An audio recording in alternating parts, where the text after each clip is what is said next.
Bonsoir à tous, bienvenue sur la 3, bienvenue sur la chaîne qui offre 3 fois plus de sport en Côte d'Ivoire.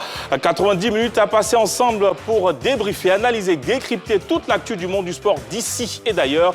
20h30, 22h, installez-vous confortablement. La grande team démarre maintenant, sommaire. Au sommaire de ce numéro de la grande team, l'actualité sportive d'ici et d'ailleurs, et c'est dans LGT News. Cannes 2025, éléphant. La liste de Faé regroupe-t-elle les meilleurs? C'est la question au cœur des discussions au cours de l'actu. Excellente soirée sportive sur la 3.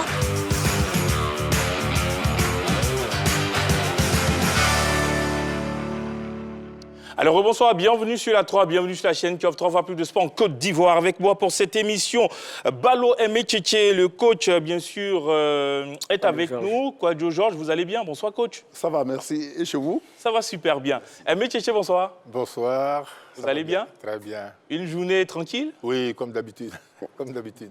Et notre ami Balo? Oui, bonsoir Dogelec. Vous allez bien? Ça va, et chez vous?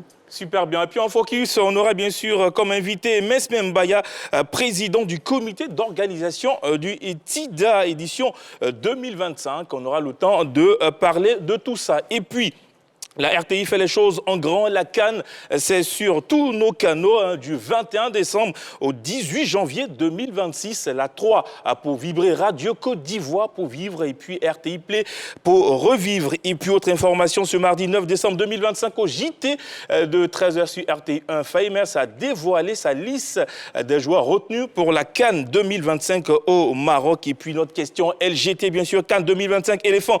La liste de Faye regroupe-t-elle les meilleurs joueurs? Tout simplement pour nous appeler plus 225 27 21 59 93 99. À présent, place à notre LGT News.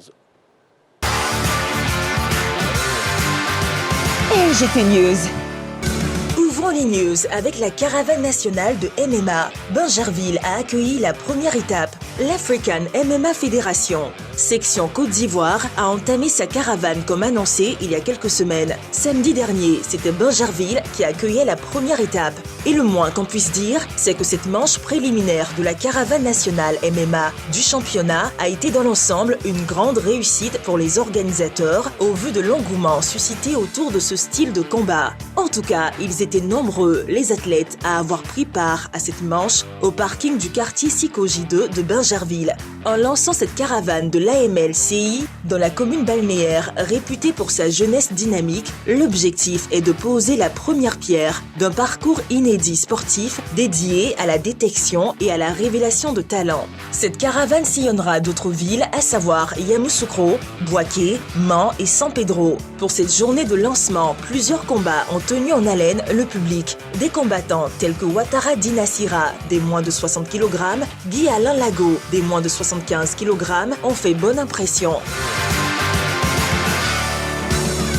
Karaté, championnat national, comité enfants, le show des tout-petits.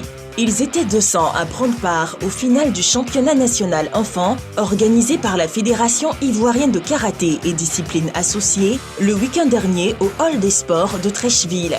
Cette enceinte a vécu une ambiance chaleureuse à l'occasion de cette compétition destinée aux mômes âgés de 4 à 13 ans et qui a drainé du beau monde. Et les karatékas ont gratifié le public par des combats captivants. La preuve que la relève est en marche au niveau de cette discipline en Côte d'Ivoire. Il faut dire que cette initiative de la FICDA vise à évaluer le talent des tout-petits et à préparer l'avenir, histoire d'emmener les enfants à se forger dans la perspective des futures échéances. On dira que c'est la plus belle des compétitions parce que la Fédération ivoirienne de karaté qui a bien voulu commencer ses activités de l'année après l'ouverture de la saison bien sûr, elle a commencé ses activités avec notre championnat enfant. Et nous sommes en fin d'année, nous avons trouvé encore très intéressant de terminer l'année en beauté avec les enfants qui sont la relève de demain. On ne peut que s'en réjouir et dire merci à ces maîtres de salle qui travaillent d'arrache-pied dans les clubs pour qu'on ait vraiment des athlètes de qualité et des athlètes de haut niveau. Beach Korfball, l'argent pour les Ivoiriens au mondial. La Côte d'Ivoire est passée tout près d'un exploit historique lors de la Coupe du Monde de Beach Korfball 2025, tenue récemment dans l'arène sablonneuse du Parc des Sports de Treichville. Pour leur toute première participation à cette compétition mondiale, les éléphants korfballeurs ont décroché une brillante place de vice-champion au terme d'une finale intense mais dominée par le Portugal, vainqueur 11-5. Dès les premières minutes, les Portugais ont imposé un rythme soutenu, prenant rapidement l'avantage grâce à une attaque inspirée et une grande maîtrise dans les phases défensives. L'expérience européenne a fini par faire la différence dans cette rencontre au sommet. Mais au-delà du score, la performance des éléphants force l'admiration. C'est l'aboutissement du travail accompli depuis plusieurs années par le président de la fédération, Abalé Eric, le staff technique, les encadreurs et les athlètes ivoiriens, tous engagés dans la montée en puissance du korfball sur le continent africain. À l'issue de la petite finale, Hong Kong s'est offert la médaille de bronze après une victoire maîtrisée face au Cameroun. Football, Oulipaï Academy. Les pensionnaires signent leur premier contrat. Ce samedi 6 décembre 2025, le stade Yapi Lucien de Yakasseme a servi de cadre à la cérémonie de signature des contrats de formation et à la remise de maillots aux pensionnaires d'Oulipaï Academy Football Club. L'événement s'est déroulé en présence des autorités villageoises et de plusieurs acteurs du showbiz et du football ivoirien, dont le sélectionneur des U17, Bassiriki Diabaté. Le projet de construction de la future académie s'étendra sur 4 hectares et concernera plusieurs catégories. Poussins, pupilles, minimes, cadets, juniors, sans oublier une section dédiée au football féminin. La pose de la première pierre est prévue pour le mois de mars 2026. À l'occasion de cette cérémonie, plusieurs pensionnaires ont été récompensés pour leurs efforts et leur engagement. Pour le président de l'académie, Touré Félix, l'objectif est clair: créer un cadre éducatif et sportif structuré, porteur d'avenir, en valorisant autant la formation footballistique que l'excellence scolaire. L'objectif, c'est aider les jeunes à réussir sur le plan footballistique, dans le futur être les champions d'Afrique représentés par le pays et à l'international aussi. On a décidé que la plupart de football, ça se joue en ville. On a essayé de donner la chance aussi à ceux qui sont au village. Cannes 2025, la liste du Gabon avec Aubameyang. Le Gabon a dévoilé hier sa liste pour la Coupe d'Afrique des Nations Maroc 2025. Sans surprise, le capitaine des Panthères, actuellement dans une forme olympique, fera partie de l'aventure. Autour du noyau dur, d'autres noms tels que Denis Bouanga, Bruno Ekwele Manga, Mario Lemina, Gaylor Kanga, pour ne citer que ceux-là, auront pour mission de défier les 2 gros morceaux de la poule F, à savoir la Côte d'Ivoire et le Cameroun. Placé dans le groupe de la mort, le Gabon débutera sa CAN face aux Lions indomptables du Cameroun le 24 décembre, avant d'attaquer le Mozambique le 28 décembre et de finir cette phase de poule contre la Côte d'Ivoire le 31 du même mois. PSG, retour à la compétition de Désiré Doué. C'est confirmé, Désiré Doué a quitté l'infirmerie et devrait être à la disposition de son équipe pour les futures batailles. L'international français, touché à la cuisse depuis le mois d'octobre, semble se porter mieux. On annonce du côté parisien qu'il sera du déplacement pour affronter en Ligue des Champions l'Athletic Bilbao. Une bonne nouvelle pour le club de la capitale française qui pourrait compter sur sa pépite pour poursuivre son aventure dans cette C1. Par prudence, Luis Enrique devrait faire démarrer Désiré Doué sur le banc afin de le lancer dans le bain plus tard pour reprendre un peu de rythme. C'est le retour du crack français bien plus tôt que prévu. Une nouvelle rassurante pour le PSG qui récupère l'un de ses titulaires sur le plan offensif. Allez, nous sommes de retour après LGT News. Bien sûr, on rappelle la question LGT de ce soir, Cannes 2025. Les éléphants de Côte d'Ivoire, on connaît bien sûr la liste de Faye MS. La liste de Faye MS regroupe-t-elle les meilleurs? Et pour nous appeler, ça sera dans l'actu, plus 225 27 21 59 93 99. Débrief de LGT News. On va commencer avec bien sûr le coach Kouadio Georges, karaté, championnat national bien sûr. Il faut saluer la vision de la Fédération ivoirienne de karaté qui parle de formation en s'occupant des U12. Et ça, c'est très important. C'est aussi bien pour tous les sports associés qui doivent partir de la base, former les jeunes gens pour que, arriver en senior, les entraîneurs n'aient pas suffisamment de problèmes et que le travail soit fait d'une manière bien organisée comme ils le font, comme on le voit sur la vidéo. Donc, il est important de pouvoir permettre aux fédérations de partir depuis la base et former les jeunes gens. Et c'est bien pour cette fédération qui donne de la chance à des jeunes gens d'être demain des grands champions. Allez, Ballon, avec vous, on va parler de la liste du Gabon. Oui, effectivement, les 28 Panthères sont connus quant à la Coupe d'Afrique des Nations Maroc 2025. Il faut savoir que les cadres sont présents, comme Pierre-Emerick Aubameyang, Mario Lemina, Denis Banga, Ekwele Manga. Donc, Thierry Mouyouma, le sélectionneur du Gabon, s'est appuyé sur un socle de cadres pour bâtir son effectif. Aussi, il faut ajouter qu'il y a 9 joueurs issus de la Ligue 1 française, dont 2 au SCO d'Angers, avec des joueurs comme Jim Alevina et Jacques Ecomier. Et ensuite, il faut savoir que quand il a donné la liste des 28, il y a eu également des questions posées par la presse gabonaise, surtout les journalistes gabonais, qui ont mis en exergue le fait que le Gabon, pour eux, n'a pas montré une grande efficacité face à certaines sélections. Et Thierry Mouyouma a su donc trouver les arguments pour rassurer son auditoire. Faut savoir que lorsqu'on scrute cette liste, bien sûr, elle est armée pour aller chercher des équipes comme le Cameroun et la Côte d'Ivoire, puisque cette équipe du Gabon a pu tenir tête au Nigeria, a perdu donc sa confrontation face au Nigeria au tir au but, a pu tenir tête à la Côte d'Ivoire du côté de Libreville sur un match nul. On rappelle que le Gabon s'était procuré d'énormes occasions lors de cette rencontre. Donc oui, ce groupe-là est armé pour aller créer des problèmes dans ce groupe. Donc il va falloir du côté de la Côte d'Ivoire faire preuve de combativité et surtout prendre des dispositions idoines pour sortir de ce groupe. Un groupe équilibré, selon vous? Oui, très équilibré, avec aussi le Mozambique. C'est vrai qu'on parle plus du Gabon et du Cameroun, mais le Mozambique, attention, qui peut créer d'énormes problèmes par leurs facultés techniques et athlétiques. On le rappelle, c'est le Mozambique qui a éliminé le Ghana. Ils étaient menés 2-0, ils ont remonté donc ce retard au niveau du temps additionnel. Donc pour moi, c'est l'un des groupes les plus équilibrés de la compétition. En même temps aussi, le Gabon commence fort avec son premier match contre le Cameroun. Après, on va jouer le Mozambique, ensuite terminé par la Côte d'Ivoire. Oui, il commence par le Cameroun, mais il faut faire remarquer que le Cameroun, actuellement, dans un contexte très difficile avec ce que c'est la guéguerre entre la FECAFOOT et le ministère des Sports. Donc cela peut éventuellement, je dis bien éventuellement, troubler l'ambiance autour des Lions indomptables et favoriser les Gabonais. Et M. Tchatcha, avec vous, on parle du Paris Saint-Germain. Retour à la compétition de Désiré Doué. Oui, Désiré Doué qui a été blessé pendant longtemps et qui a énormément manqué à son équipe, le Paris Saint-Germain. Son absence s'est fait énormément ressentie face au Bayern de Munich à Ligue des Champions.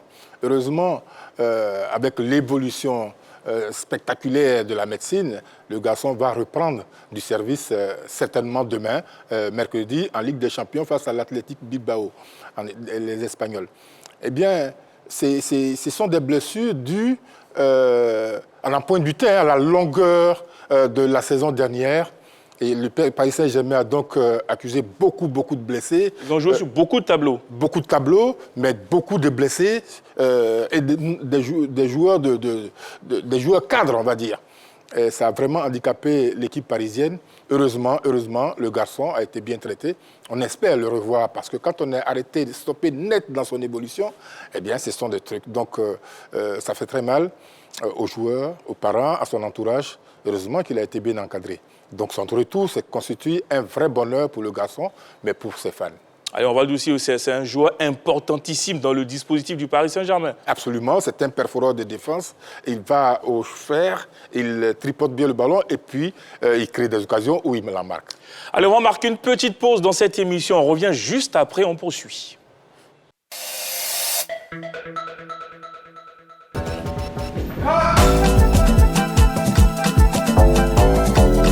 Sur les 3, on s'enjaille.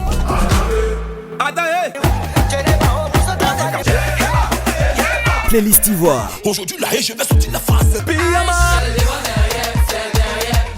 Mange la vie. Malgré les épreuves, tu manges la vie. Playlist Afrique.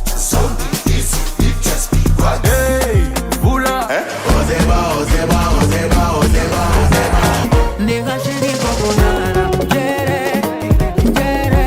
Playlist Inter.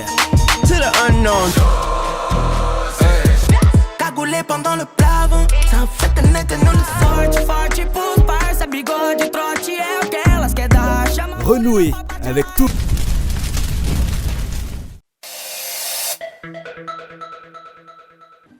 Nous sommes de retour en plateau, bien sûr, la CAN, c'est surtout nos canaux du 21 décembre au 18 janvier 2026 à la 3 pour vibrer, Radio Côte d'Ivoire pour vivre et puis RTI Play pour revivre.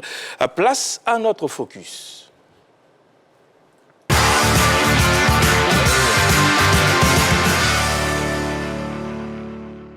Le rideau s'est refermé sur le tournoi international du district autonome d'Abidjan dénommé TIDA.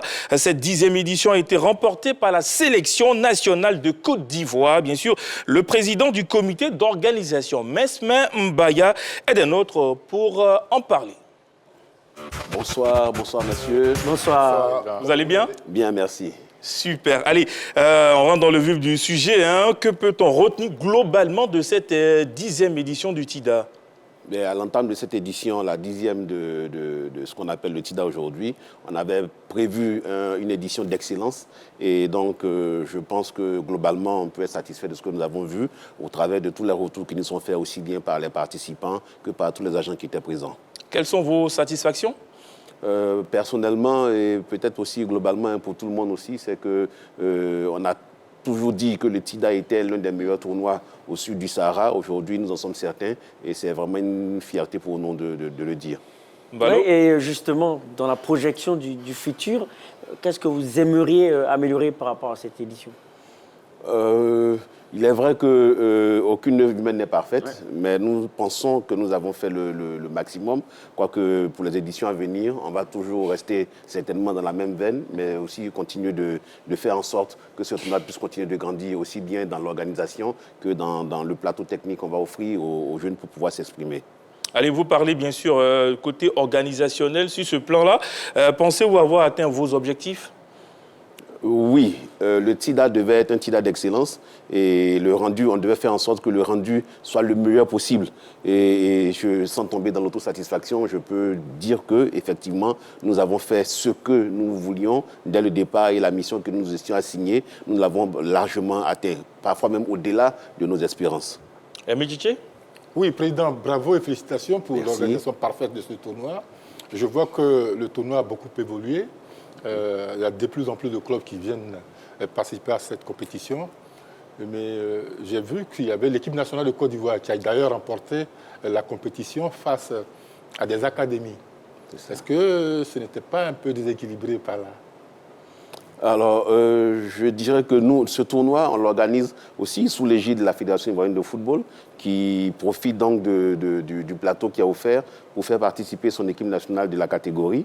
Et donc, non, ce n'est pas forcément déséquilibré, puisque les autres académies et autres viennent sous le label d'académie, mais venant de ces contrées, pour nous qui sommes dans le milieu depuis un certain temps, on sait que ces équipes, ces académies font des sélections rigoureuses, un peu à l'image de ce qui est fait au niveau de l'équipe nationale, font des sélections rigoureuses pour venir participer. Aujourd'hui, le TIDA, c'est un label, tout le monde a envie de le gagner, et donc personne ne vient sans s'assurer qu'ils ont les armes qu'il faut. Donc, c'est sensiblement le même niveau, c'était sensiblement équitable, vu d'ailleurs le résultat que nous avons vu à la fin, 1-0 seulement pour l'équipe nationale de Côte d'Ivoire.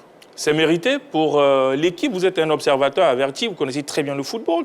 Quand vous regardez le parcours de l'équipe qui remporte mérité dans l'ensemble? Merci déjà de me qualifier de connaisseur du football. Merci.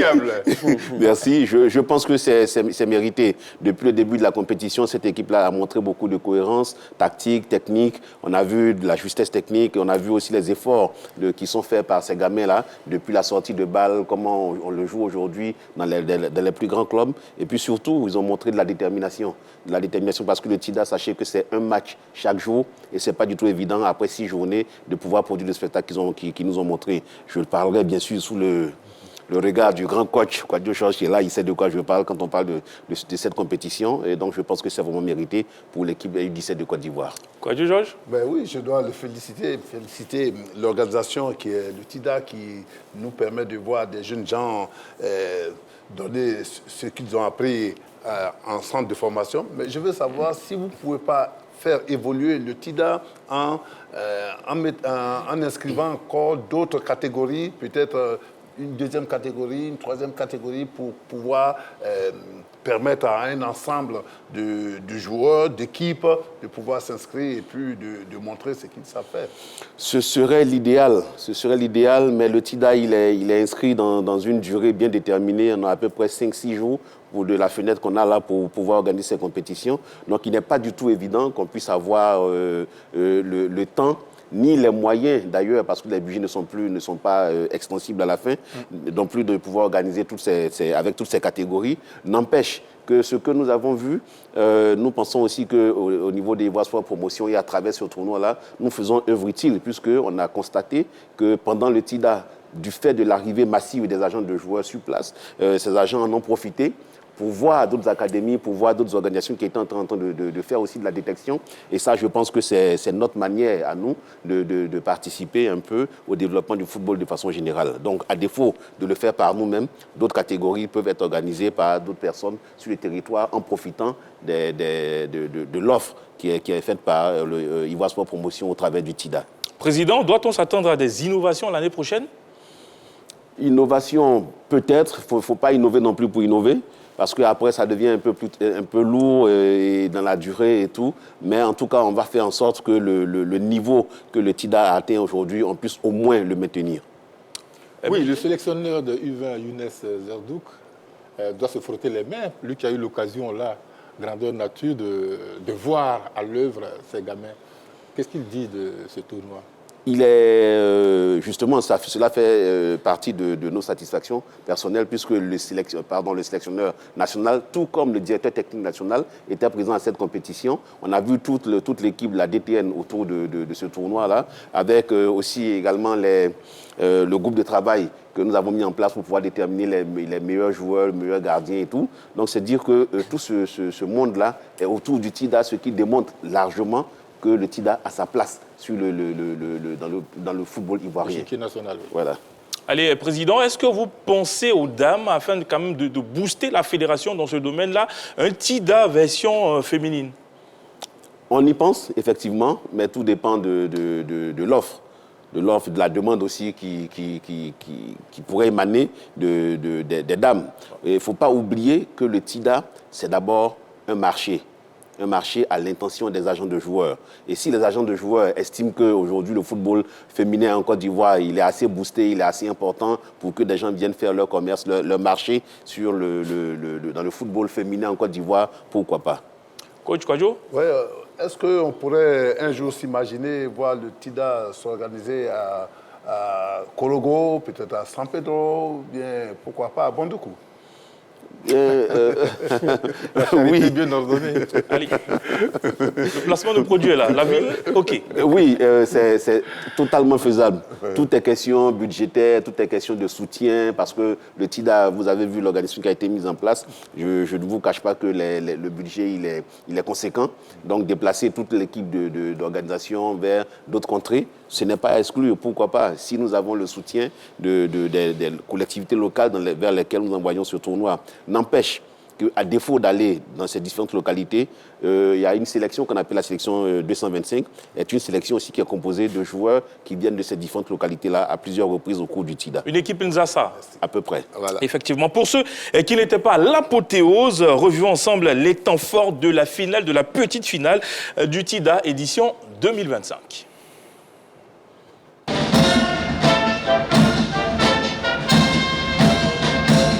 Fofana, Moussa 17 et Savadoulou Alikias. Et c'est parti pour cette grande finale pour savoir qui va succéder à Afrique Foot Elite. Donc dégagement de Sila Mamadi pour aller alerter Sila Mbemba qui a du champ, qui va peut-être trouver à droite tout là-bas Kamara Boulalaï pour Shérif C'est Zagadou Prince. Zagadou qui va aller défier Cheikh Niang. Zagadou. Ouais, ça va de relief. Et man Fofana Kabou. Ballon contre bas. Sila Mamadi, c'était bien joué. Qui va jouer sur Savadogo. Joyeuse Kone Hassan a démarqué. Il n'y a pas de danger. Kone Hassan face à Boamou. Et qui va ouvrir le score. Non, finalement, le poteau. Mais quelle occasion de Kone Hassan.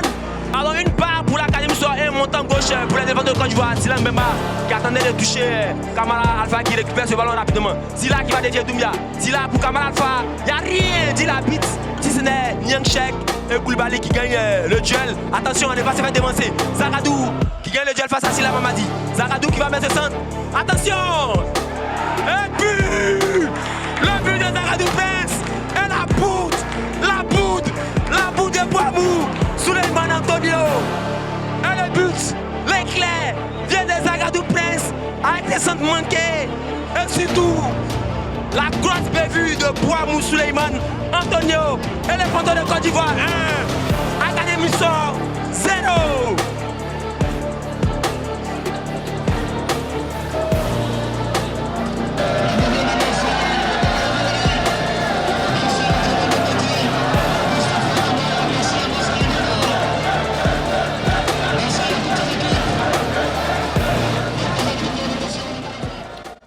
Très belle finale, Président. Que ressentez-vous quand vous regardez ces images? C'est un sentiment de tellement de fierté de voir la joie de ces gamins-là de gagner ce tournoi. C'est avec beaucoup de fierté que nous regardons. Et d'où on part, on est à la 10e édition, d'où on part pour arriver là aujourd'hui avec ce TIDA-là. Vraiment, je suis entièrement satisfait. Balo, oui, et quels ont été les retours des personnalités qu'on a vues, notamment Dumonsi Kamara, Marc-Alain Gradel, par rapport à ce qu'ils ont vécu? Leur présence déjà est significative de ce qu'ils ont pu voir. Ils viennent au TIDA parce que par le passé, on leur a dit que c'était bon le TIDA. Ils sont venus, en tout cas ils n'ont pas été déçus de ce qu'ils ont vu pendant une semaine à Abidjan. Président, mot de fin? Juste des remerciements. Remercier particulièrement mon comité d'organisation. C'est vrai que c'est moi que vous recevez ici toujours, mais derrière moi, il y a tout un comité d'organisation, si vous le permettez, hein, Alain Beau, Morrison, Madame Deschaux, Binaté et les autres que je ne pourrais pas citer.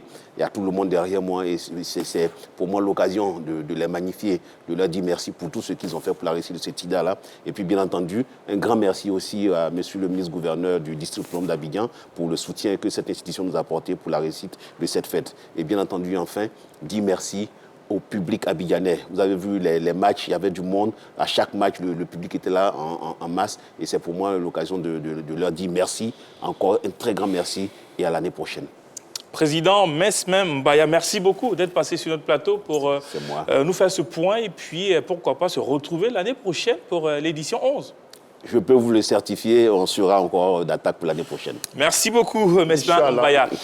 Allez, mesdames et messieurs, à l'instant, nous étions en compagnie du président du comité d'organisation du TIDA. Avant de passer, bien sûr, à notre prochaine articulation, la CAN, en 34 éditions, a connu 15 vainqueurs. Nous allons parcourir le palmarès de la compétition. Juste après, on marque une pause, on revient juste après.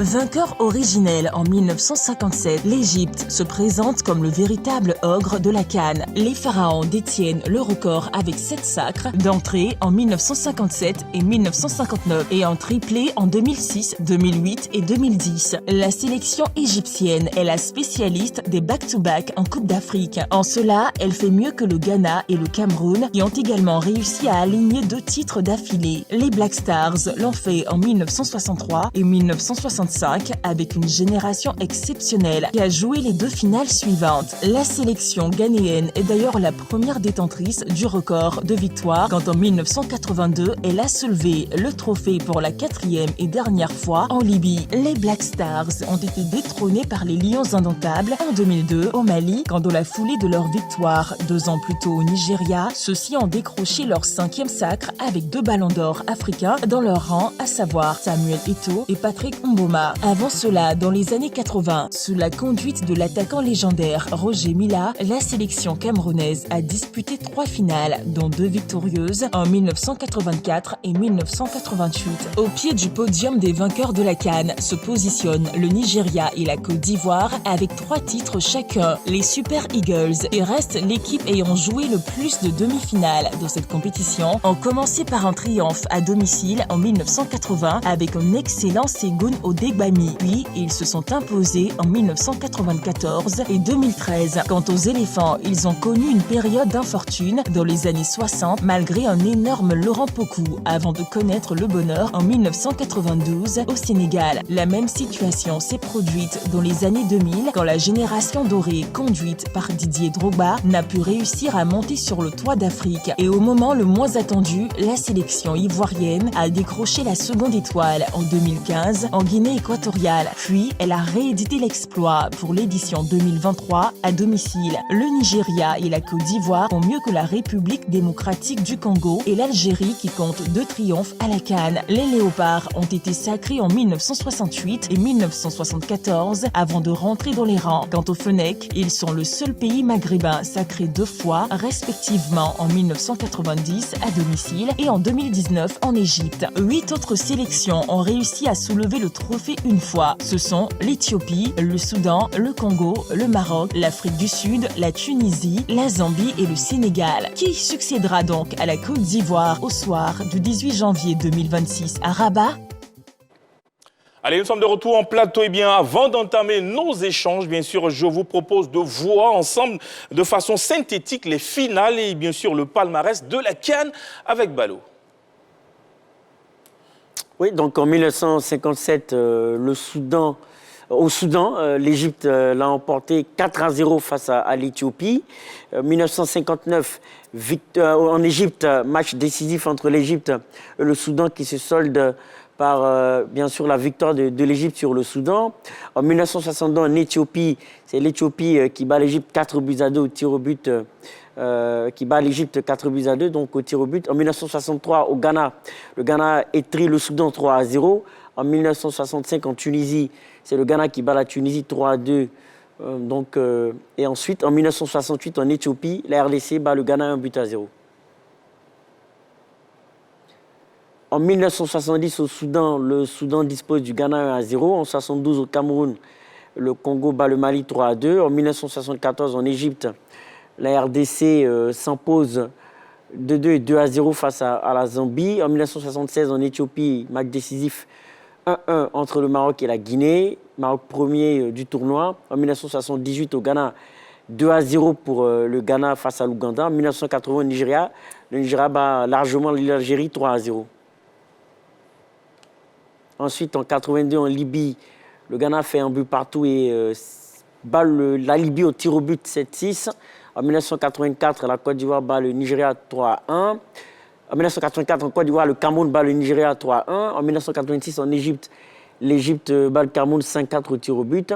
En 1988, au Maroc, le Cameroun bat le Nigeria 1-0. En 1990, en Algérie, l'Algérie bat le Nigeria 1-0. En 1992, la Côte d'Ivoire bat le Ghana 11-10 au tir au but.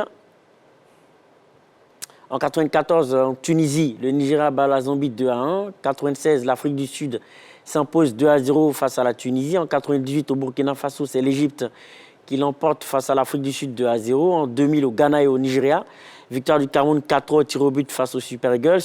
En 2002, au Mali, le Cameroun s'impose 3-2 face au Sénégal au tir au but. En 2004, en Tunisie, la Tunisie bat le Maroc 2-1.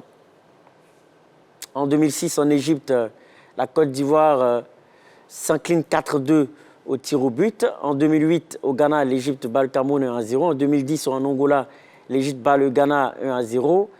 2012, en Guinée équatoriale et au Gabon, 0-0, 8-7 face à la Côte d'Ivoire au tir au but. La Zambie remporte la coupe. En 2013, en Afrique du Sud, c'est le Nigeria 1-0 face au Burkina. Et en 2015, la Côte d'Ivoire est sacrée 9-8 au tir au but face au Ghana. En 2017, au Gabon, c'est le Cameroun qui bat l'Égypte 2-1. En 2019, en Égypte, l'Algérie s'impose 1-0 face au Sénégal. En 2021, au Cameroun, 0-0, 4-2 au tir au but face à l'Égypte. Et enfin, la Côte d'Ivoire s'impose face au Nigeria 2-1 sur ses terres en 2023. Allez, coach Kouadio Georges, avant de poursuivre. Oui, 7 titres pour l'Égypte, 57, 59, 86, 98, 2006, 2008 et 2010. 5 titres pour le Cameroun, 1984, 88, 2000, 2002. 4 titres pour le Ghana, dont les titres glanés en 63, en 65. 3 titres pour le Nigeria, 80, 94, 2013. 3 titres pour la Côte d'Ivoire, 92, 2015, 2023. 2 titres pour la RDC, 68, 74 et 90, 2019 pour l'Algérie. Et 1 titre pour l'Éthiopie en 62, 70 pour le Soudan, 72 pour le Congo, 76 pour le Maroc, 96 pour l'Afrique du Sud, 2004 pour la Tunisie, 2002 pour la Zambie et enfin 2021 pour le Sénégal. Pour le Sénégal, coach Kouadio Georges, comment est-ce qu'on peut expliquer cette domination de l'Égypte au niveau de la CAN? Mais il faut dire que c'est l'organisation que cette équipe a autour de ses joueurs et le sérieux que cette équipe, les dirigeants mènent pour cette équipe. Et vous voyez que le football égyptien, il n'est pas exporté comme chez nous où les joueurs vont à tout moment, à bout de champ, partout. Ils sont en Égypte, le travail se fait en Égypte, il est professionnel là-bas et ils réussissent à pouvoir dominer, avoir toutes les grandes équipes qui ont leurs joueurs qui jouent avec eux. C'est des années un peu plus tard qu'on a vu certains joueurs égyptiens s'exporter. Sinon, les Égyptiens, ils sont tous au pays avec leur organisation et donc ils arrivent bien soudés et ils produisent un football qui est le leur, le plus souvent en 3-5-2 et qui permet à cette équipe-là de dominer, même en club, les championnats africains. Allez, Aimé Tchétché, quels sont pour vous les pays les mieux placés ou mieux structurés pour aller titiller tout simplement l'Égypte? Je vois la Côte d'Ivoire, il y a le Cameroun également, le Nigeria, qui n'ont plus rien à faire, là, qui ont pour compétition majeure cette compétition. Mais il y a également des équipes comme l'Afrique du Sud qui tardent à revenir sur le plan africain. Beaucoup d'équipes peuvent déjà commencer par le Maroc, il y a surtout la Côte d'Ivoire, je l'ai dit, qui peut avoir son 4e trophée, et puis crescendo, atteindre le niveau de l'Égypte. L'Égypte a eu cet avantage-là, Kouadio Georges l'a expliqué, grâce à son professionnalisme qui ne date pas d'aujourd'hui, de ses équipes qui ne datent pas d'aujourd'hui, des joueurs qui sont sur place, qui sont à la disposition du sélectionneur à tout moment, qui profitent de tous les, tous les intermèdes pour réunir ces éléments. Donc voilà, 7 titres, ça va être difficile à attaquer, mais il faut toujours mieux essayer. Pour surtout se rapprocher. Alors pourquoi un pays comme le Maroc, bien sûr, n'a qu'une seule étoile? Oui, ça s'explique, c'est assez illogique, mais je pense que ça s'explique aussi par le fait que du côté du Maroc, c'est un football qui a mis du temps pour se construire. On a eu certes les joueurs comme Moustapha Hadji, un peu dans les années 90-99, mais derrière, il fallait pour le Maroc construire, pour moi, un véritable football, et c'est ce qu'ils ont réussi à faire. Et pour moi, ils vont au fur et à mesure porter les fruits au niveau de l'équipe A, puisque depuis les catégories inférieures, il faut savoir que cette construction du football par une meilleure formation, par une meilleure structuration, est en train de porter des fruits. Donc si jusque-là, eh bien, le Maroc n'a pas pu remporter des trophées, ce n'est pas parce qu'il y avait un manque de talent, mais pour moi, il n'y avait pas encore les conditions pour réaliser le nombre de palmarès attendus. Aimé Tchétché, les ambitions à la CAN des pays comme le Sénégal, l'Afrique du Sud, est-ce que vous arrivez à comprendre cela? Ben oui, écoutez, pour un pays normal, c'est de partir gagner la CAN, c'est la fête du football africain. Remporter ce trophée, c'est tellement magnifique que je comprends aisément leur ambition. Est-ce que ces équipes-là se donnent les moyens? Est-ce que ces équipes-là ont les ressources nécessaires pour battre les équipes les adversaires qui vont se présenter à elles? Eh bien, c'est là toute la question. Est-ce qu'elles ont été préparées? C'est ça. Les Sud-Africains, ils étaient dans le dernier carré, si j'ai bonne mémoire, en 2023. Et les Sénégalais, on les a longtemps attendus, mais ils ont fini par remporter une fois cette compétition. Eh bien, j'espère que dans la même veine, ils vont se donner les moyens nécessaires pour pouvoir gagner un deuxième trophée. Coach Kwadjo Georges, pensez-vous que des anciens vainqueurs comme bien sûr le Soudan, la République démocratique du Congo, le Ghana pourront reconquérir ce trophée? Mais oui, c'est une compétition où tout le monde part de zéro et que l'équipe qui se serait bien organisée et qui serait... Parce que c'est une compétition d'endurance, l'équipe qui va aller crescendo en remontant son niveau pourra peut-être gagner. Donc, de facto, on ne peut pas dire que telle équipe pourra remporter ou pas celle-ci. C'est l'organisation que les équipes auront sur leur plan de jeu, leur projet de jeu qu'ils auront, et puis l'organisation sérieuse qui va les amener à peut-être gagner. Donc je pense que ces équipes-là pourront peut-être gagner, on ne sait jamais. Peut-être, vous l'avez dit. Allez, pour votre plaisir à la maison vous permet de revivre les buts des finales de la CAN. Allez, on avance dans notre émission, bien sûr. Vous suivez la grande team, 20h30, 22h, bien sûr, du lundi au vendredi. Et puis la CAN, c'est sur la 3, la RT diffuseur officielle de la CAN 2025 à suivre sur la 3, la chaîne des événements sportifs musicaux Radio Côte d'Ivoire, numéro 1 sur l'info et le sport. Et on ouvre le téléphone, plus 225 27 21 59 93 99. La question LGT de ce soir, CAN 2025, éléphant de Côte d'Ivoire. La liste de Faé regroupe tels les meilleurs pour nous appeler et participer bien sûr à cette émission. À présent, place à notre actu.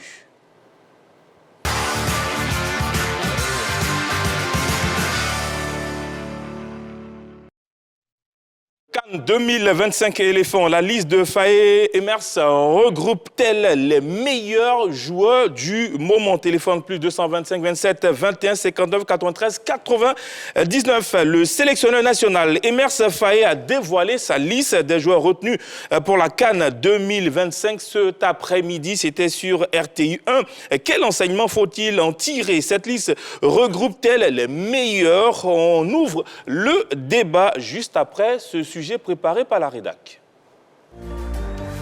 Fin de suspense, la liste des joueurs ivoiriens retenus pour la CAN 2025 a été dévoilée cet après-midi par le sélectionneur national Emers Faé. Dans un scénario hollywoodien, celui-ci a entamé sa folle journée par la maison de la RTI où il avait donné rendez-vous aux téléspectateurs de la chaîne nationale pour la communication de sa liste. Visiblement décontracté et plein de sérénité, Emers Faé s'est adonné à l'un de ses exercices favoris en direct sur le plateau du journal télévisé de 13h. De la liste, il apparaît que le sélectionneur national a accordé sa confiance à 13 champions d'Afrique 2023. Ceux-ci auront l'opportunité de défendre une couronne qu'ils ont chèrement conquise à domicile lors de la dernière édition de la CAN. Parmi eux, on retrouve le capitaine Franck Kessié qui sera à sa 5e participation au tournoi, le gardien Yaya Fofana, le défenseur Evan Ndika et l'avant-centre Sébastien Haller. Dans la sélection de Faé, comprenant 26 joueurs, on enregistre le retour de 2 anciens qui connaissent bien le parfum de la CAN. Il s'agit de Jean-Philippe Bamin et surtout de Wilfried Zaha, qu'on pensait perdu pour l'équipe nationale. L'attaquant de Charlotte FC revient en grâce auprès de l'encadrement des éléphants et peut aussi se prévaloir de ses performances en club. La dernière catégorie des sélectionnés concerne les joueurs qui vont découvrir la CAN et ils sont au nombre de 11, dont les jeunes Yann Diomandé, Christ Inao Oulaï, Bazoumana Touré et Amad Diallo, ainsi que les plus expérimentés que sont Bayou Vakoun et Emmanuel Agbadou. Pour finir, si la liste d'Emers Faé contient 2 réservistes, à savoir Evan Guessant et Parfait Guillagon, elle laisse cependant sur la touche 3 joueurs faisant partie de l'équipe championne d'Afrique il y a presque 2 ans. Il s'agit de Wilfried Sango, Simon Adingra et Nicolas Pépé. Selon le sélectionneur, ils n'ont pas été retenus pour cause respectivement de blessures, de méformes et d'attitudes extrasportives. Le groupe des éléphants pour le Maroc est donc connu. La préparation débutera ce mercredi 10 décembre à Marbella, dans le sud de l'Espagne.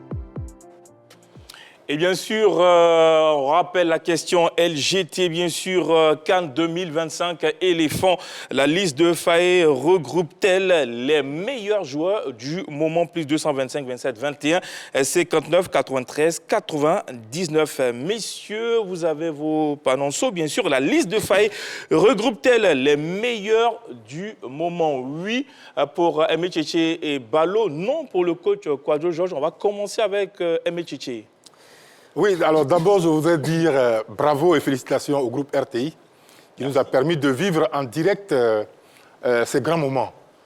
Ça faisait longtemps qu'on attendait ce geste. Ils l'ont fait, ça montre le respect que le groupe RTI a pour ses téléspectateurs et pour les Ivoiriens en général. Je suis certain qu'ils ont dû exploser leur audimat aujourd'hui. Pour revenir à votre question, j'ai dit oui parce que, pour moi, je ne discute jamais la liste d'un sélectionneur. Et donc, je considère du coup que ce sont les meilleurs qu'il a choisis. C'est lui qui connaît ses joueurs, c'est lui qui les côtoie régulièrement, c'est lui qui est avec eux dans les vestiaires, qui connaît le comportement de chacun, comment certains sont associables, sociables et d'autres associables. C'est lui qui vit au jour le jour avec les joueurs, celui qui va les rencontrer sur leur lieu de travail, etc., etc. Donc, je ne discute pas les choix de l'entraîneur.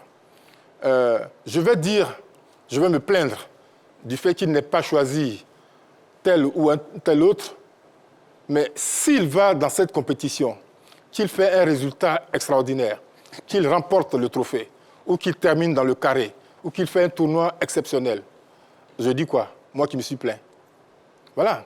On a tendance à dire nous sommes 23 millions de sélectionneurs et les choix sont toujours, prêtent toujours à discussion. Moi, je ne suis pas dans cela. J'attends la fin du tournoi ou pendant le tournoi pour porter mes critiques. Et à ce moment-là, on aura l'entraîneur pour nous expliquer. Ce que je critique, c'est souvent le système du jeu. Le jeu dans son contenu, etc., etc. Mais une liste, je ne la discute pas. Donc oui, pour moi, cette liste, c'est la meilleure que le sélectionneur ait choisi. Et puis sur la page Facebook de la 3, bien sûr. Rodrigue nous dit ceci. Merci à vous pour le cadeau de Noël. Oh, la machine. Et puis Wilfried Zaha, c'est la machine ivoirienne. Monsieur Germain nous dit ceci. Adengra, la plus grande victime de la liste de Faé pour la CAN 2025. Le coach aurait pu s'inspirer du cas Chancel qui n'a pas joué une saison et très bien, très solennelle et très rock avec la formation de la République démocratique du Congo. Il y a Jean Ou qui nous dit non à Dengra et Pépé, ils devraient pas les laisser tomber. Plus 225 bien sûr, 27 21 59 93 99. Avant de poursuivre notre discussion, on va regarder les joueurs sélectionnés par le coach Faye Mers pour aller à la CAN 2025. Oui, Allô? 3 gardiens de but, Yaya Fofana de Rizesport, Alban Lafont du Panathinaikos, Mohamed Koné de Charleroi. Concernant les défenseurs, on a 9 défenseurs, Willy Boli, Nottingham Forest, Ousmane Diomandé, Sporting Portugal, Evan Dikaes, Roma, Gislain Conan, Gilles Vicente, Odilon Kosolu, Atalanta Bergame, Emmanuel Agbadou, Wolverhampton, Gueladoué, Strasbourg, Ahmed Zouri, FC Iberia, Christopher Operi, Bachek Seir. Maintenant les milieux, 7 milieux, Seko Fofana de Rennes, Jean-Philippe Bamin de Metz, Christ Inao Oulaï de Trabzonspor, Franck Kessier du Al-Ali, Ibrahim Sangaré Nottingham Forest, Seko Fofana de Rennes, Jean-Michel Seri de Maribor. Donc voilà. Ensuite, 7 attaquants, Oumar Diakité, Cercle Bruges, Amad Diallo, Manchester United, Yann Diomandé, Leipzig, Sébastien Haller, FC Utrecht, Bazoumana Touré, Offenheim, Bayou Vakoun, Udinese, Wilfried Zaha, Charlotte FC, les 2 réservistes, Parfait Gagon, le Charleroi et Van Guesson d'Aston Villa. Allez, on va prendre la direction de Yamoussoukro, retrouver M. Kouadio Joachim. Bonsoir, vous allez bien? Oui, bonsoir chef, je ratifie, c'est M. Kwame Joachim de Yamoussoukro. Kwame Joachim de Yamoussoukro. Bonsoir, comment vous allez bien? Allez-vous? Super bien. Et Yamoussoukro? Dieu merci, Dieu fait grâce. Super. Allez, monsieur Joachim, bien sûr, la question LGT de ce soir, CAN 2025 éléphant, la liste de Faé regroupe-t-elle les meilleurs? Bien sûr que oui. Mais malheureusement, à mon avis, il y a eu 2 erreurs de choix. Ok, pourquoi? Sinon, Oumar Diakité, c'est bien, il est bon, mais à ce niveau, il n'est pas performant. Et on ne devrait pas laisser Adengra hors jeu. En toute sincérité, c'est cette erreur-là qui nous a fait un peu mal. Sinon, les choix qu'il a fait, c'est vraiment parfait. Il n'y a rien à dire. Ce sont ces 2 erreurs-là, à mon avis, qui a faussé un peu. Tu viens noircir le tableau. Sinon, à la défense, c'est parfait. Le milieu, c'est au top. Bon, c'est le hic là qui a mélangé un peu le système. Sinon, c'est bon.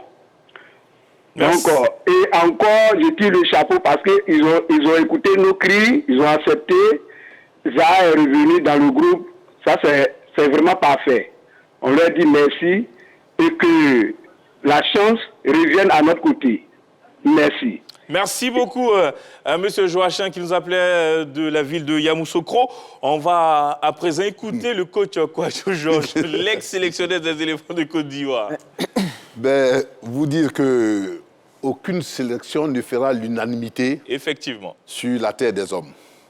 Et je dis que cette sélection du coach Faye est une très bonne sélection.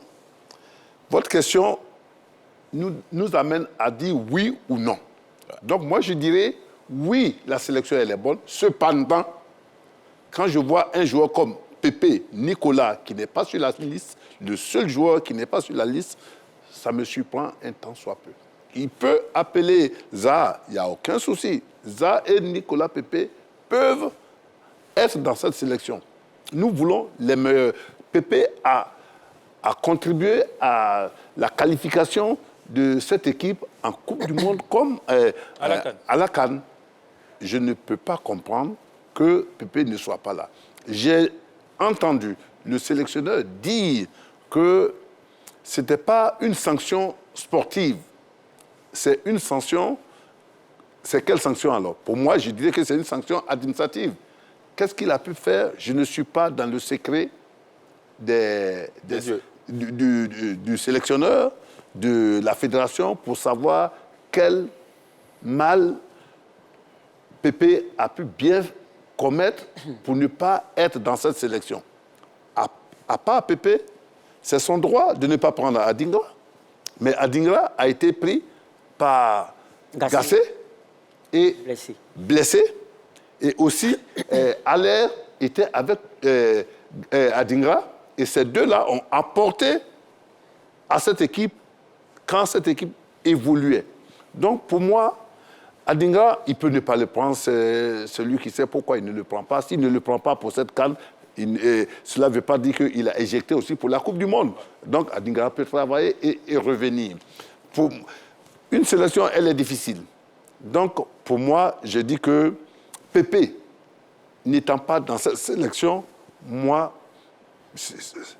ça n'engage que ma responsabilité. Mais je dis que c'est dommage pour un brillant garçon comme Pépé qui pourrait nous apporter comme Wilfried Zaha.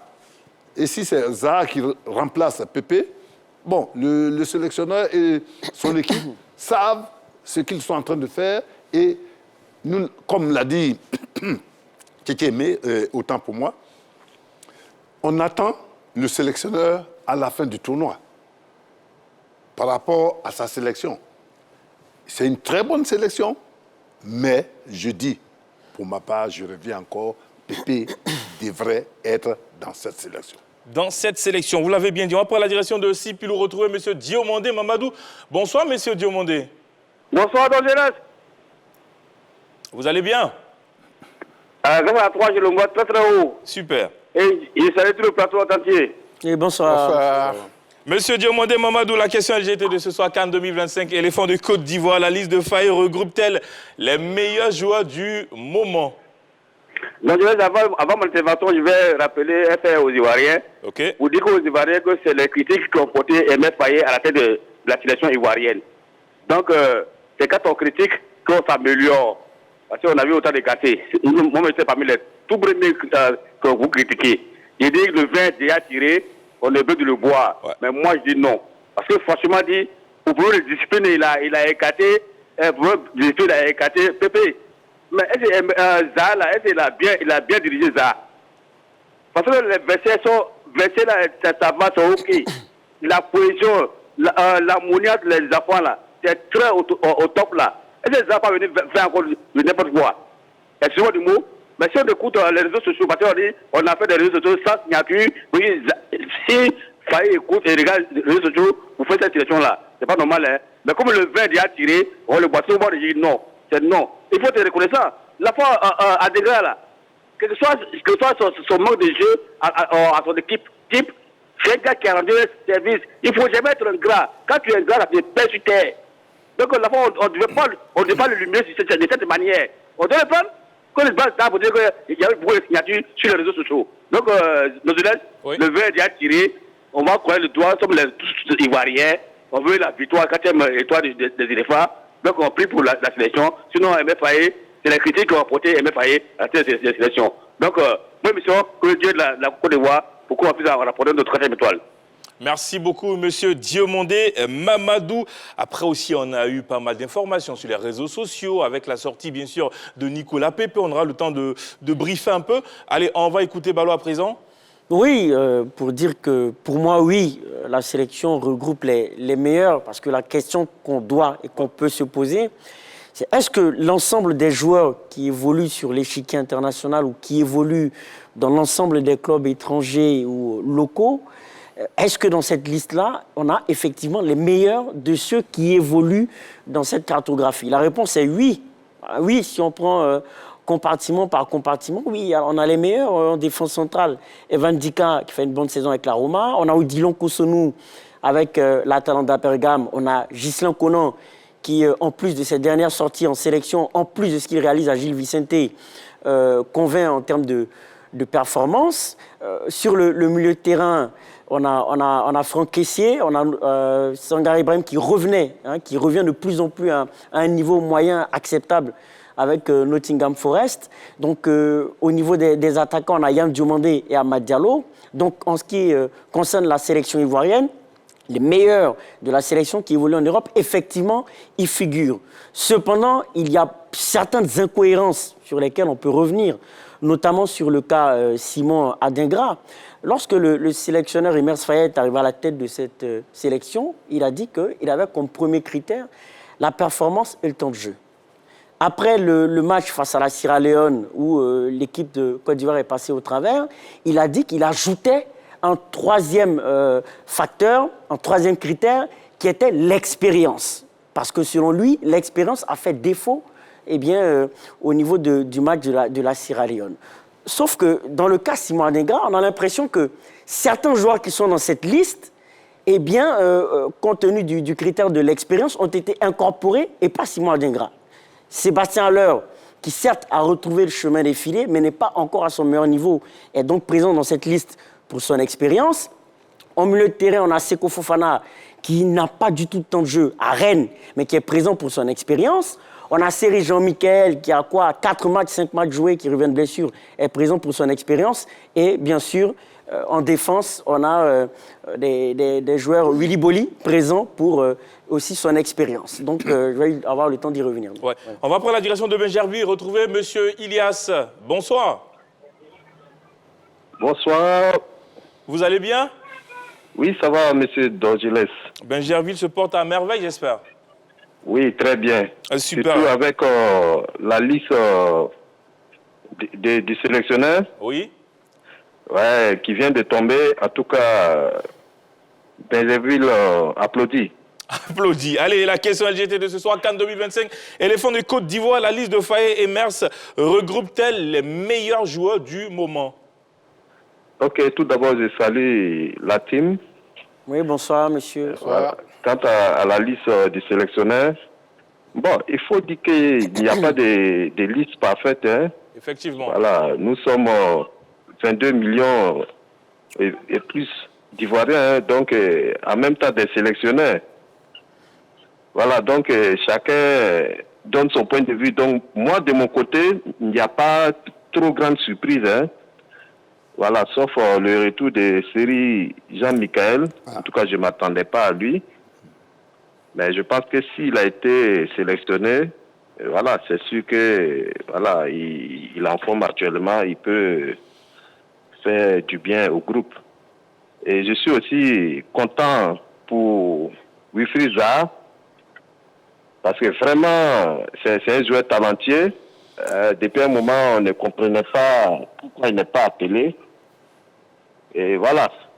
Maintenant, pour Adingra qui n'a pas été appelé, il faut dire que voilà, je suis un peu découragé, mais je suis d'accord avec le coach parce que le sélectionneur, parce que à chaque fois on lui fait des reproches, comme quoi il doit sélectionner des joueurs en forme du moment. Donc c'est ce qu'il a fait. Voilà, il n'a pas voulu regarder dans les rétroviseurs.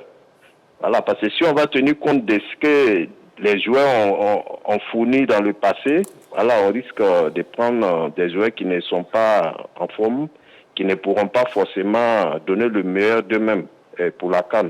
Allez, monsieur Ilias. Donc, je suis d'accord avec MS Faye. Je souhaite bonne chance à nos Facidem.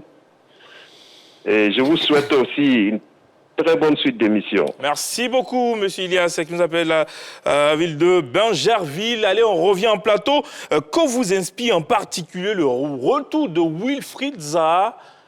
Allez, je termine rapidement, très rapidement, pour dire que donc 4 joueurs, alors Seko, Willy Boli, Seri Jean-Michel, sont présents juste pour leur expérience. Ils ne sont pas performants en ce moment, ils n'ont pas de temps de jeu.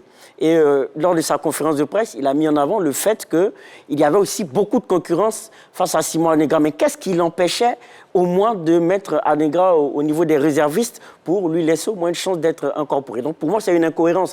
Même si le cas Wilfried Zaha, c'est vrai que tout le monde applaudit, c'est quand même 10 buts en 31 matchs de MLS. Excusez-moi, c'est pas tellement énorme, même si ce n'est pas négligeable. 10 buts en 31 matchs, ce sont les stats de Wilfried Zaha, 6 passes décisives.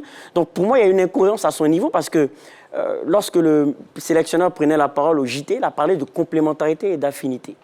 Donc finalement, Wilfried Zaha est devenu compatible avec la cohésion parce qu'on nous dit qu'il y a eu un deal qui a été passé. Mais pourquoi est-ce que ces négociations n'ont pas eu lieu avant, même pendant les éliminatoires ou bien même en amont, et que c'est maintenant qu'on trouve le moyen de savoir qu'on peut négocier avec Wilfried Zaha pour l'incorporer dans le groupe? Donc moi, je trouve qu'il y a eu quelques incohérences quand même à noter. Vous parlez d'incohérences. Après, je me dis aussi, Métier, forcément, ce retour de Wilfried Zaha, le sélectionneur a eu le temps d'échanger avec lui sur beaucoup de choses.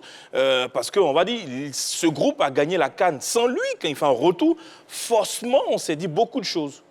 Oui, alors, le sélectionneur, je l'ai dit dans mes propos liminaires, que le sélectionneur et son staff, ils savent exactement ce qu'ils font. Ils savent exactement ce qu'ils font. Il a déjà sa petite expérience, Emerse Faye, de l'équipe nationale de Côte d'Ivoire, à force de convoquer les joueurs. Et moi, je suis totalement d'accord avec lui. Je ne vais pas revenir dessus. Je voudrais simplement souligner que des joueurs qu'on a traités entre griffes d'irremplaçables ou qui auraient pu être là, ces joueurs-là, les exemples sont légion. Je peux vous citer, par exemple, en 92, Sekou Bamba de Karamoko. Qui aurait pensé que ce garçon n'aurait pas été convoqué pour Sénégal 92? Mais sans lui, les éléphants ont gagné. En 98, en France, Eric Cantona, tout puissant footballeur avec l'équipe de Manchester United, seigneur de l'équipe de Manchester United, il a été mis à l'écart pour des raisons que seul le sélectionneur savait, et il a gagné le trophée. Pareil pour Romario, le Brésilien. Et ce sont des cas qui sont fréquents au Brésil. Là, même là-bas, c'est autre chose. Mais le sélectionneur est droit dans ses bottes, voyez-vous. Donc, je respecte l'avis des autres, mais pour moi, ce n'est plus le moment. Ce n'est plus le moment de discuter les choix du sélectionneur. Allez, coach, bien sûr, qu'est-ce qui peut expliquer le rappel de Seri Jean-Michel? Allez, depuis un certain moment, on ne le voit pas avec les éléphants de Côte d'Ivoire. Je pense que c'était une blessure. Après, on ne l'a plus vu. Je ne pense pas qu'il a 10 matchs depuis la saison a commencé. J'ai cru voir 5 matchs. Je crois 4 matchs et puis un match où il a été titulaire. Bon, mais il faut dire que c'est un très très bon joueur. Mais comme il n'a pas de temps de jeu et qu'il n'a pas participé depuis le 15 octobre, je crois, 2024 avec cette sélection, on l'amène. Peut-être qu'on l'amène pour les vestiaires, on l'amène pour le groupe.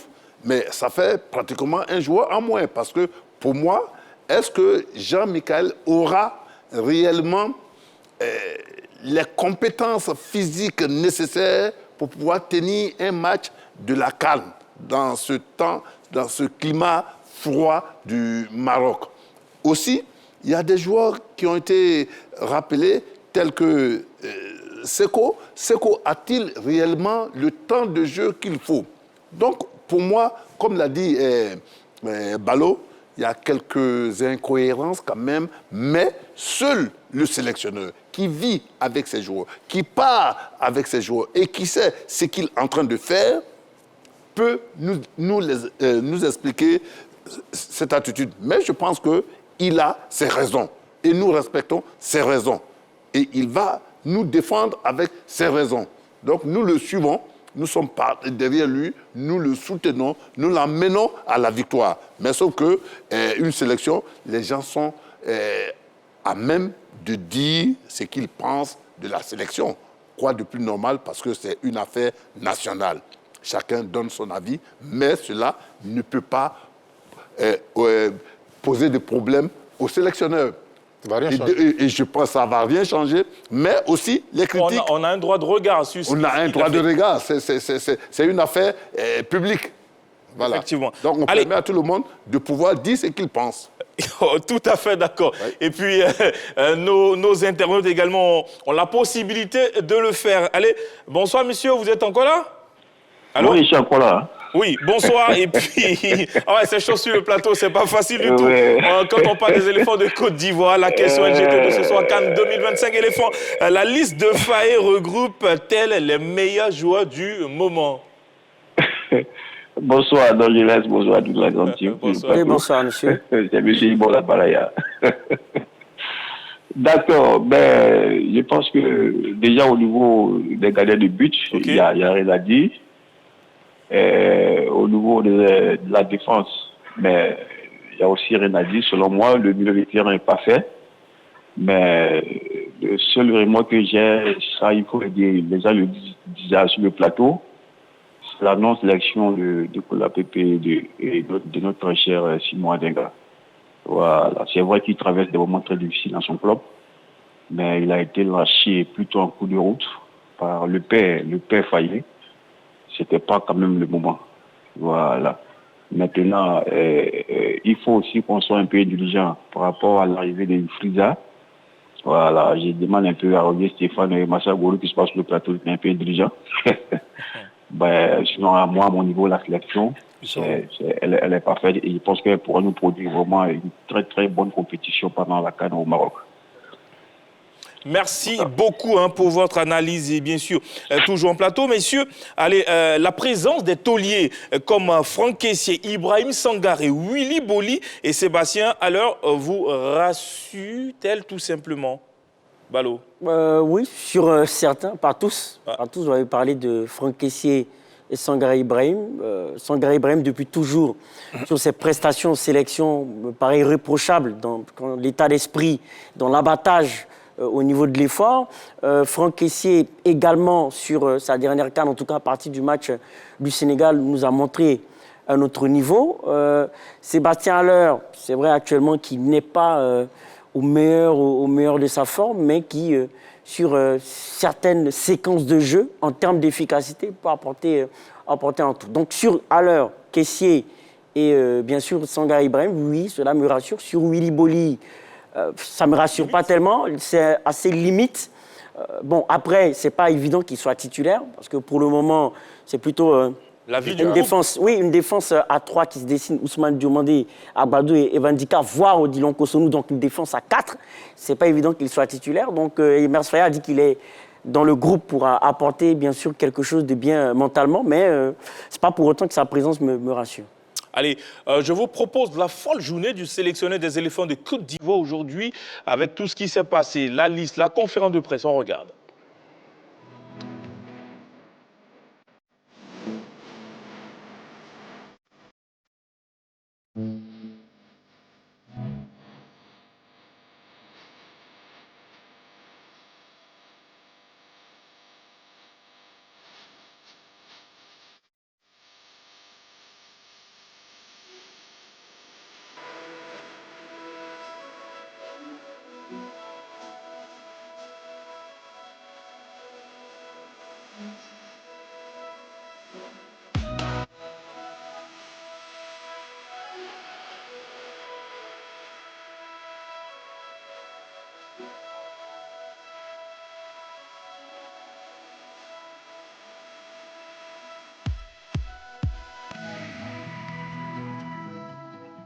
C'est fait, c'est sorti, c'est dévoilé. Je pense que les joueurs aussi attendaient ça avec impatience. Malheureusement, il y aura des déçus.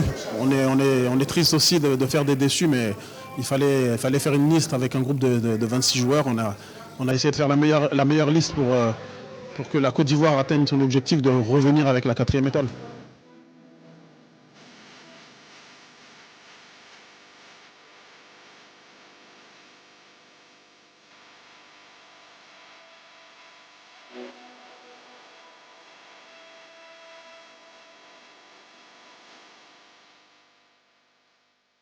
Notre sélectionneur national, Imès Faye, a produit une liste que je trouve bonne. C'est un mélange d'anciens et de nouveaux joueurs. On a des nouveaux joueurs aujourd'hui qui performent dans les clubs européens, à l'image de Yann Diomandé, à l'image de Bazoumana Touré, qui sont de jeunes pépites, mais qui vont très vite sur les côtés. Et puis au milieu de terrain, on a une belle trouvaille comme Inao Chris Oulaï. Et puis la petite satisfaction encore, c'est le retour de Wilfried Dazé Zaha, qui a été longtemps réclamé par le public ivoirien. Ça nous fait chaud au cœur de savoir qu'il va rejoindre les éléphants et qu'il va disputer cette CAN 2025. Notre souhait est que ce soit la CAN de Wilfried Zaha. Il y aura toujours débat sur la liste. Maintenant, mon regard, c'est que globalement, la liste, je pense qu'elle est bonne. Quand vous avez vos titulaires qui sont là, et puis voilà, qui sont arrivés. Maintenant, c'est le retour de Zaha et de Seri Jean-Michel qui me pose un peu de problème. Pourquoi pas? Pas sur la qualité des joueurs, mais c'est le timing. Voilà, c'est-à-dire que vous avez des joueurs qui, je prends le cas de Zaha, qui était en forme en club toute l'année et qui n'est jamais venu, même au dernier rassemblement où on a joué 2 matchs amicaux, il n'a jamais été là. Et comme ça, on l'appelle pour la CAN. Bon, on nous explique qu'on a causé avec lui, il va s'intégrer dans le groupe, tout ça, mais il fallait l'amener lors des 2 derniers matchs parce que ça fait longtemps qu'il est loin du groupe. Et puis c'est Jean-Michel, je pense que il a dit qu'à son poste, il n'y avait pas assez de concurrence. On a le jeune Inao, tout et tout, mais je pense qu'il a Bamin qui peut jouer à ce poste, même Agbadou Odilon Kosunu qui peut jouer à ce poste, mais un joueur qui a 4 matchs en jambes. Et puis on n'appelle pas un joueur comme Adengra, qui sait, c'est vrai qu'il ne joue pas assez, mais quand il vient nous apporte quand même quelque chose. J'aurais préféré prendre Adengra que Oumar Diakité. Quoi qu'on dise, quoi qu'on fasse, on dira que ce sont les meilleurs joueurs qu'il a choisis. Et même s'il y a des surprises, on ne pensait pas au retour de Wilfried Zaha. On ne pensait pas aussi qu'il allait sélectionner aussi Michael Seri. Mais ce sont des joueurs qui ont prouvé dans le passé qu'ils étaient encore performants, qui pouvaient apporter un plus à l'équipe nationale. Donc revenir, c'est une surprise, mais ça ne nous dérange pas. On pense que vraiment ils peuvent se fondre dans le moule pour apporter un plus leur talent, leur qualité. Mais l'information majeure, c'est le retour de Wilfried Zaha. Là, il gagne en sympathie. Je parie qu'ils sont nombreux dans des contrées un peu partout, dans toutes les régions de Côte d'Ivoire, Bafing, Lanawa, un peu partout. Le retour de Zaha, en tout cas, c'est une grosse information. Il gagne en sympathie. De deux, c'est lui qui connaît ses hommes. Il a le discours qu'il faut. Maintenant, la balle sera dans son cas en termes de gestion humaine, en termes de discours. Vous savez, aller à une CAN, c'est une compétition, une très longue compétition. Et tout sera dans le discours, tout sera dans la stratégie. Il a les hommes, j'attends le discours et la stratégie. Allez, nous sommes de retour, bien sûr. Comprenez-vous les absences de 6 mois d'Ingra, Nicolas Pepe, Wilfried Senghor, on va dire pour blessure. Mais on se rappelle que, bien sûr, le coach Jean-Louis Gasset est parti à la CAN avec à le blessé, 6 mois d'Ingra blessé. La bien suite, sûr. On la connaît, coach. Bien sûr, mais peut-être que Senghor Wilfried a une grosse blessure. Peut-être qu'on ne peut pas le récupérer jusqu'à la fin de la compétition. Donc, sur cette blessure, peut-être qu'il a raison. Donc, moi, je ne connais pas la nature de la blessure. Je ne peux pas, sur ce plateau, parler de la blessure de Wilfried Senghor. Mais la non-sélection de Pépé, ça, je peux en parler. Allez, on va parler, donc non-sélection Adingra, Nicolas Pepe. Après, sur les réseaux sociaux, on a vu, est-ce que cela est dû à cette vidéo qui est sortie sur les réseaux sociaux où Nicolas Pepe se lâche, tout et tout. Et puis le cas Simon Adingra, on a tout le temps parlé. C'est un joueur qui est parti à la CAN où on l'a remporté blessé. La suite, on la connaît. Mais pourquoi cette fois-ci, ce manque de temps de jeu empêche tout simplement, c'est ce qui ressort des réseaux sociaux. Pourquoi cette non-sélection de Simon Adingra surpris? Comme je dis, moi je ne suis pas surpris. Cependant, je comprends ceux qui sont surpris parce qu'on a eu le débat Simon Adingra ici à plusieurs reprises. J'ai dit que le sélectionneur avait dit dans ses propos une fois que lui, il ne pouvait convoquer qu'il ne convoquerait que les joueurs qui sont les joueurs en forme du moment. Après, il est revenu sur sa parole. Donc, qu'il ne convoque pas Simon Adingra, je suis malheureux pour lui, mais le sélectionneur a fait son choix. C'est bien les réseaux sociaux. C'est bien de penser que les réseaux sociaux ont certainement influencé les choix de l'entraîneur. Moi, je ne suis pas dans ce débat-là. Je vous le dis et je vous le répète. Cependant, je regarde la composition de l'équipe. Je pense que des 26 joueurs convoqués, plus les 2 remplaçants, je constate simplement que l'entraîneur s'est basé en priorité sur l'expérience des joueurs. Peut-être qu'il n'a pas encore trouvé, depuis longtemps, le même profil que Serija Michael, qui rentre en cours de compétition en 2023, en 2024, et qui change la donne au niveau de l'équipe nationale de Côte d'Ivoire. Il a besoin de l'expérience de Wilfried Boli, certainement Willy Boli, certainement en fonction des adversaires que la Côte d'Ivoire va rencontrer dans sa poule. Voilà, c'est ça qui compte pour moi. Mais finalement, et puis, oui, il est prêt à donner sa chance à un joueur comme Inao Chris Oulaï. Il joue à quel poste? Milieu terrain. Mais ça compte. Mais quand on fait revenir Serija Michael, vous parlez d'expérience qu'on a Inao. Est-ce qu'on va donner cette chance à Inao quand on a de l'expérience? Non, vous ne m'avez pas suivi alors. Allez-y. J'ai dit, il s'est basé sur l'expérience des joueurs, notamment Willy Boli,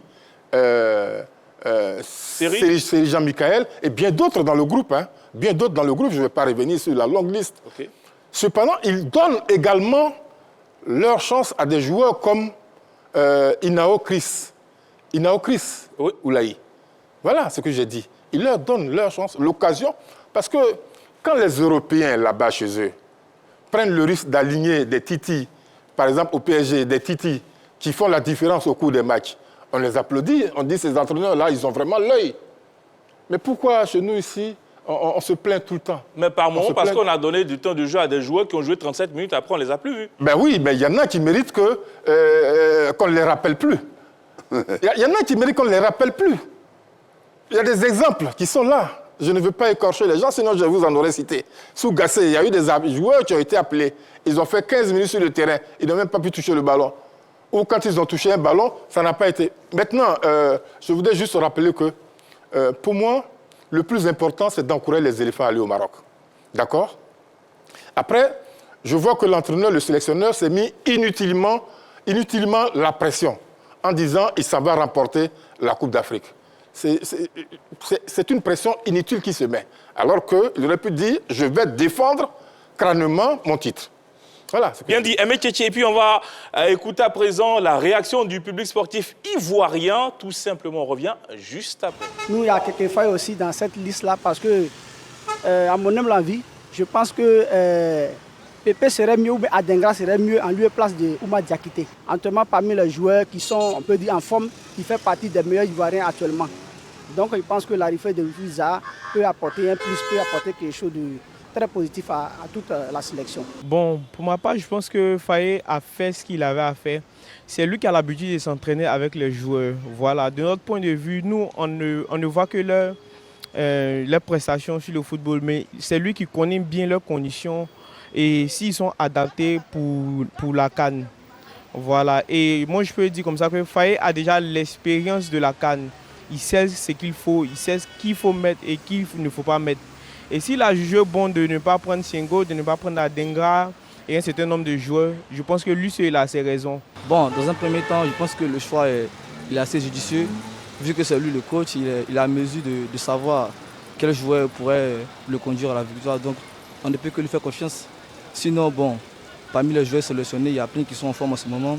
Même si on a remporté la dernière CAN avec des joueurs vraiment assez excellents, je me dis que ces joueurs-là peuvent apporter aussi quelque chose de nouveau, quelque chose de beau qu'on a vécu.